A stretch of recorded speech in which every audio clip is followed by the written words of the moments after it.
गुरु पुष्ययोगाला अमृत योग असेही म्हटले जाते. गुरुवारी पुष्य नक्षत्राचा शुभ संयोग तयार झाला की गुरु पुष्य योग तयार होतो. यंदा हा योग पितृपक्षात तयार झाला आहे. 26 सप्टेंबरला गुरु पुष्य योग तयार होत आहे. श्री स्वामी समर्थ. तुमचं सगळ्यांचं माझ्या चॅनलमध्ये मनापासून स्वागत आहे. स्वामी चरणी मी प्रार्थना करते की तुमच्या सगळ्या मनातील इच्छा पूर्ण करो. जेव्हा पुष्य नक्षत्र गुरुवारी येते तेव्हा त्याला गुरु पुष्यामृत योग असेही म्हणतात. पुष्य नक्षत्राला सर्व नक्षत्रांचा राजा म्हटले जाते. ह्या नक्षत्रात केलेली कोणतीही कार्य नेहमी शुभ असते. पौष पौर्णिमेच्या दिवशी हा शुभयोग तयार होणे अत्यंत लाभदायक मानला जातो. ह्या दिवशी काही खास उपाय केल्याने देवी लक्ष्मीची कृपा प्राप्त होते आणि जीवनातील सुख समृद्धीही निर्माण होते. तर तुम्ही लक्ष्मी प्राप्तीसाठी किंवा जी लक्ष्मी आहे ती स्थिर राहण्यासाठी तुम्ही श्रीयंत्रावरती कुंकुमार्चनही करू शकतात. सगळ्यात माता लक्ष्मीची उच्च कोटीची सेवा आहे. तर पुष्य पौर्णिमेला हा योग तर जुळून आला तर त्या सगळ्यात लाभदायक ठरत असतो. माता लक्ष्मीची जितकी जास्त आपण सेवा केली तितकी आपली सुख समृद्धी आणि आपलं आयुष्य खूप सुखरूप आणि छान होत जातं. तर आपण आता किती वाजता चालू होईल आणि किती वाजता संपणार आहे गुरु पुष्य अमृत योग तर आपण जाणून घेऊया. यंदा गुरु पुष्पयोग सकाळी 11:34 ते संध्याकाळी 6 वाजेपर्यंत म्हणजे 6:15 वाजेपर्यंत राहणार आहे.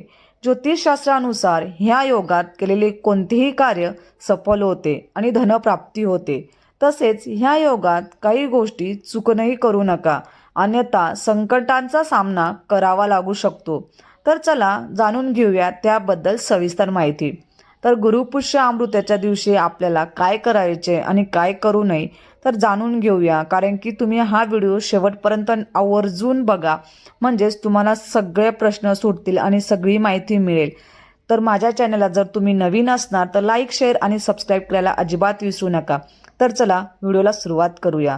गुरु पुष्प योगात सोने, चांदी किंवा हिऱ्यांचे दागिने खरेदी करा. त्यानंतर देवघरात ठेवा.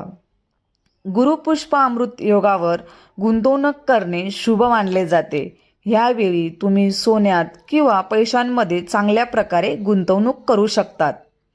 ह्याशिवाय ह्या दिवशी आपण नवीन वाहन खरेदी करू शकतो. ह्या कालावधीत नवीन घर खरेदी करता येते किंवा मग नवीन घराचे बांधकामही चालू करू शकतो. कारण की हा गुरुपुष्य अमृत योग खूप प्रभावी योग असतो. ह्या दिवशी आपण जेही कामं करतो ते फलदायक ठरतात आणि नक्कीच आपल्याला लाभ होत असतात. आणि तुमचा व्यवसाय असेल त्या संबंधित कामे ह्या दिवशी करता येतील. जर पैसे अडकलेले असतील तर ते परत मिळवण्यासाठी योजनेवर तुम्ही काम करू शकतात. पैशांच्या संबंधित काही समस्या येत असतील तर गुरुपुष्यम योगावर लक्ष्मीची पूजा करावी. तसेच लक्ष्मी स्तोत्राचे पठण करावे. असे केल्याने जीवनात सुख समृद्धी येते. लक्ष्मी देवीच्या कृपेने धनप्राप्ती होते. मी तुम्हाला सांगितलं ना की तुमच्या घरामध्ये तर श्रीयंत्र असेल. श्रीयंत्र हे खूप प्रभावी यंत्र आहे. त्याच्यावर तुम्ही शुक्रवारी, मंगळवारी आणि गुरु पुष्यामृत याच्या योगावरती तर कुंकुमार्चन जर केलं तर तुम्हाला खरं सांगते मी, तुमचे कोणतेही कितीही मोठे संकट असू द्या, कोणतेही कारण असू द्या, माता लक्ष्मी ते आवर्जून देत असते आणि आपली ती इच्छा पूर्ण करत असते. म्हणून तुम्ही आवर्जून श्रीयंत्र घरात आणि श्रीयंत्राची स्थापना करा. ह्या दिवशी तुम्ही गुरुपुष्यामृताच्या दिवशी तुम्ही श्रीयंत्रही घरी आणू शकतात. खूप छान अनुभव येतील. नक्की आवर्जून घ्या. केंद्रातही भेटतात किंवा केंद्रातही आणू शकतात तुम्ही. ही सेवा किंवा लक्ष्मी मातेचं हे आसन, विष्णू भगवानांचं आणि माता लक्ष्मींचं हे आसन असल्यामुळे ते आपल्या घरात असणं गरजेचंच आहे. गुरुपुष्प योगात गाईला गूळ खाऊ घालणे शुभ मानले जाते. तसेच ह्या दिवशी चांदी, चौरस खरेदी करून पूजा करावी. असे केल्याने आर्थिक संकटे दूर होतात आणि कुटुंबातील सदस्यांची प्रगती होते. तर तुम्हाला नक्कीच समजलं असेल की तुम्ही गुरुपुष्यामृताच्या दिवशी काय काय करू शकतात आणि काय करू शकत नाही.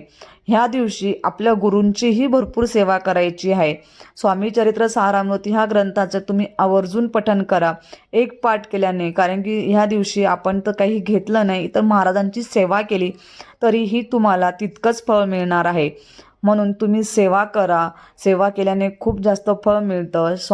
श्रीयंत्रात घेऊन या, श्रीयंत्राची स्थापना करा. तर हा व्हिडिओ जर तुम्हाला आवडला असेल तर नक्कीच लाईक, शेअर, सबस्क्राईब करायला अजिबात विसरू नका. परत भेटूया अशाच नवीन व्हिडिओ सोबत. तोपर्यंत श्री स्वामी समर्थ.